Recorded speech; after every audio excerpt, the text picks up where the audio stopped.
Mudah-mudahan saya nggak bodoh.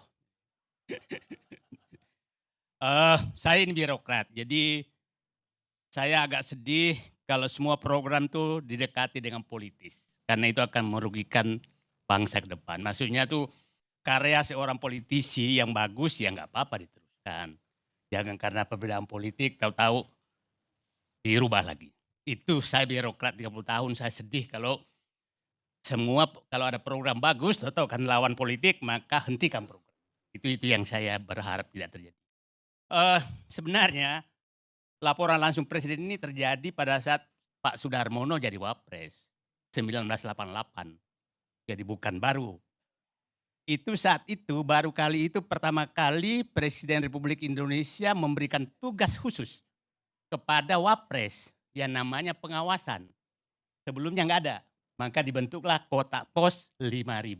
Itu 88. Jadi bukan sesuatu yang jadi apa yang dilakukan Gibran sekarang ini mungkin sama dengan 88 karena datang juga. Jadi maksud saya supaya publik paham.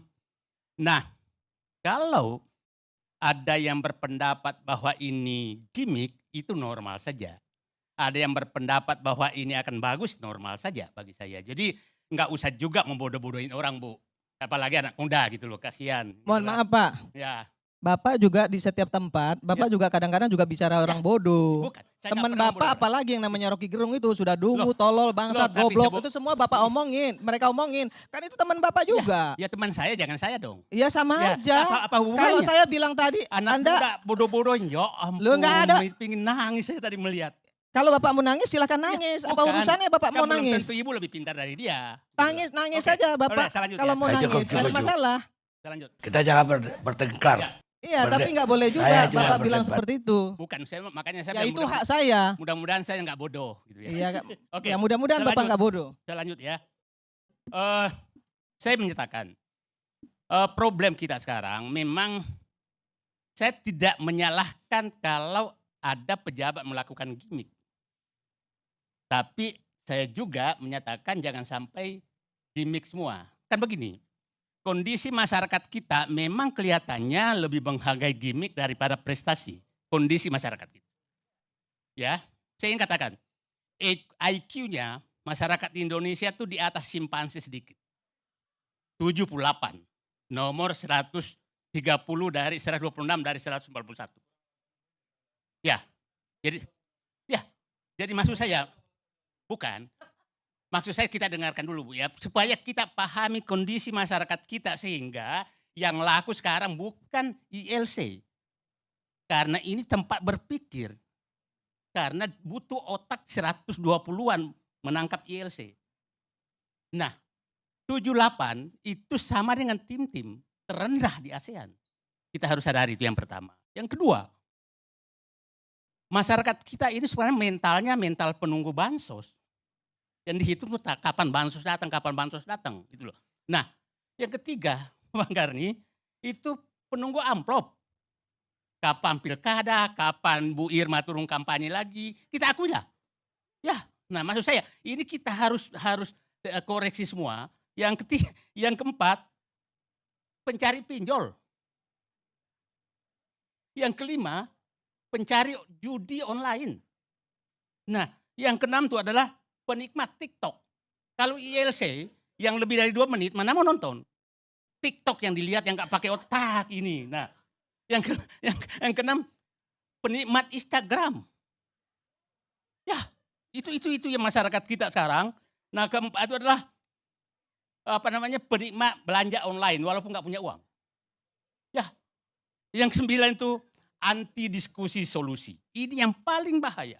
Karena kalau kita mau mencari solusi, maka berlatar belakang siapa dia? Apa taunya dia? Padahal kita harus belajar berdiskusi dengan pemikiran yang sangat jernih. Itulah Bu, kenapa saya nggak sanggup masuk partai politik. Nggak sanggup saya, betul-betul sanggup. Karena saya ingin berdiskusi dengan akal yang sangat sehat. Oke, sekarang pertanyaan saya tadi, saya ingin menggambarkan Bang Karni, berapa lembaga, berapa manusia yang sudah disiapkan negara untuk melaksanakan tugas pelaporan ini. Oke, saya menghitung tadi kira-kira sampai tingkat kecamatan, itu ada 10.000 kantor yang melaksanakan tugas pengawasan. 10 ribuan. Ada sekitar 250.000 orang ditugaskan negara, digaji oleh negara untuk melakukan itu. 250.000 orang yang tugasnya hanya itu. Saya katakan di pusat itu eksekutif, semua eksekutif kementerian lembaga ada namanya Irjen. Irjen ada 80 lembaga, itu kira-kira Irjen itu 100 orang lah. Berarti ada 8.000 orang di pusat. Yudikatif ada sekitar 5 lembaga, itu ada 5.000 orang. Legislatif, DPR, DPD itu ada 711 orang yang tugasnya adalah menampung laporan. Jadi di pusat itu adalah ada 13.000 orang Pak di Jakarta ini yang tugasnya menerima laporan. Nah, saya ingin menggambarkan nanti kenapa enggak ini yang dikelola, gitulah. Nah, yang provinsi itu kira-kira ada 15.000 orang yang ditugaskan menerima laporan karena setiap provinsi itu ada inspektorat jenderal, inspektur, badan pengawas, ada juga yang vertikal. Ada legislatif itu rata-rata anggota DPR itu 70-an orang, kan 50 sampai 150 Bu ya, 120. Ada 3.000 orang, yudikatif itu ada sekitar 8.000 orang. Nah, di kabupaten kota itu eksekutif ada 26.000 orang dengan kira-kira 514 lembaga, 514 kabupaten. Legislatif juga gitu ada 18.000 anggota DPRD yang tugasnya menerima laporan. Yudikatif ada sekitar 25.000.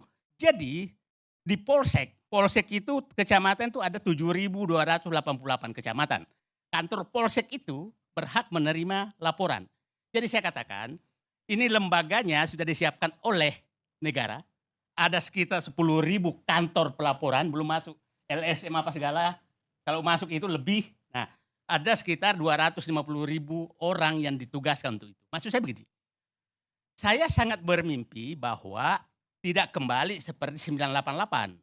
Waktu Sudarmono bikin kotak pos 5.000. Nah, sebenarnya karena ini program ini sangat mendadak, kita tidak pernah mendengarkan bagaimana mengelolanya, seperti apa dikelolanya, seperti apa tindak lanjutnya laporan Bapak dan Ibu tadi, kita tidak pernah mendengarkan, sehingga jangan heran kalau ini dibahas karena terkaget-kaget. Terkaget-kaget itu maksudnya kita belum pernah tahu, mungkin Bu Irma udah tahu, saya nggak tahu, sampai sekarang belum tahu. Nah, jadi sekarang menurut saya bahwa biarkan saja dulu opini berpendapat, kita lihat bahwa kalau ada menyatakan gimmick politik normal saja, karena memang wapresnya juga agak suka gimmick, kan biasa saja, normal saja, jangan nggak usah nggak usah dinyatakan bahwa ini siapa, kita nggak tahu juga apa yang akan terjadi. Tapi prediksi saya, mudah-mudahan saya salah, bahwa mengumpulkan orang dan mekanismenya adalah sama, manusia ke manusia, maka itu pasti akan menghadapi masalah yang sangat besar. Nah, saya sih berharap memang kan begini, kita tahulah pejabat-pejabat kita ini kan, ya saya pejabat lama, itu waktu kerjanya juga nggak sebanyak yang kita duga. Saya memang lebih senang sebenarnya semakin sedikit manusia ketemu dengan pejabat, sistem itu semakin bagus. Itu yang ada di pikiran saya, sehingga tidak ada lagi sentuhan manusia dengan pejabat. Saya begini Bu, Pak, saya dulu mendeteksi mana kantor yang paling banyak korupsinya adalah kantor yang paling susah cari tempat parkir.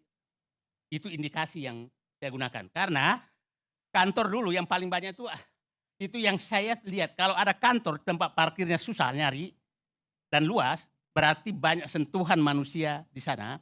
Dan saya betul terbukti bahwa itu pasti korupsinya tinggi. Nah, jadi sekarang hindarilah pejabat ketemu dengan masyarakat agar tidak terjadi transaksi apapun. Nah, saya berharap ke depan mudah-mudahan ini jangan sampai beginilah. Betul, Anda. Kalau kita biasa itu maksimum 6 orang yang bisa kita perintah A, B, C, D, E, itu maksimum. Lebih dari itu maka sudah harus sistem yang bekerja. Nah, saya mudah-mudahan siapa tahu sebenarnya Pak Wakil Presiden mengambil moto presiden kerja kerja kerja. Itu yang siapa tahu itu motonya di ini. Padahal mungkin saya sih berharap dengan gambaran saya tadi berapa lembaga yang sudah disiapkan, berapa manusia yang sudah disiapkan oleh negara itu didaya gunakan, dirancang sistemnya dengan baik sehingga satu kali tombol maka semua 250.000 orang, 10.000 kantor ini bergerak bersamaan sehingga tidak perlu lagi datang ke kantor Wapres, tapi manajemennya diatur dari sana. Mudah-mudahan itu yang terjadi. Tapi kalau memang ini tujuannya pencitraan, itu normal-normal saja. Biarkan publik yang menilai itu tidak bisa juga kita ini kan, karena itulah politik. Itulah politik. Kita nggak tahu juga apa yang terjadi. Maksud saya, Bang Karni, saya sih berharap bahwa ini tidak perlu terlalu didiskusikan terlalu ini, karena ini juga saya melihatnya mungkin juga masih mencari bentuk. Jadi nggak usah terlalu didiskusikan, dan biarkan saja juga berpendapat bahwa akan menyatakan akan berhasil, akan ini, ya biarkan saja berjalan dengan normal begitu saja. Dan tidak perlu, menurut saya sekali lagi ulangi, saya sangat bermimpi bahwa kita beginilah. Banyak sekali program-program bagus hanya karena politik kita mematikan program yang sudah menghabiskan uang rakyat tapi karena politik. Jadi saya berharap ke depan kita hilangkan itu. Kalau bagus ya bagus aja lah, kalau jelek aja lah. Kan kira-kira itu saran saya, bukan karena karena si A yang perancangnya maka jangan dipakai, karena si B perancangnya maka dipakai, maka bikinlah program baru, karena akhirnya rakyat yang akan rugi. Itu saja Bang Karni. Terima kasih. Assalamualaikum warahmatullahi wabarakatuh.